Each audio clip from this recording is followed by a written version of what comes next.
يا الله يا كريم يا عظيم يا غفور يا شكور يا ودود.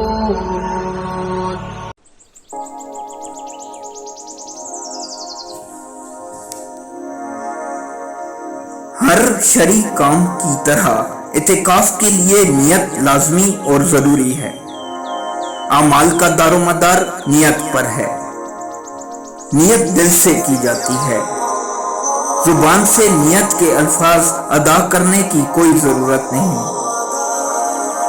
جو شخص یہ نہیں جانتا کہ وہ کتنے دن کا اعتکاف کر سکے گا، اسے چاہیے کہ وہ پورے 10 دن کے اعتکاف کی نیت کے بجائے مشروط نیت کر لے، یعنی دل ہی دل میں اللہ سے یہ عہد کر لے کہ حالات اجازت دیں تو پورے 10 دن کا اعتکاف کروں گا، ورنہ ہنگامی ضرورت کی تحت 10 دن سے پہلے ہی ختم کر لوں گا۔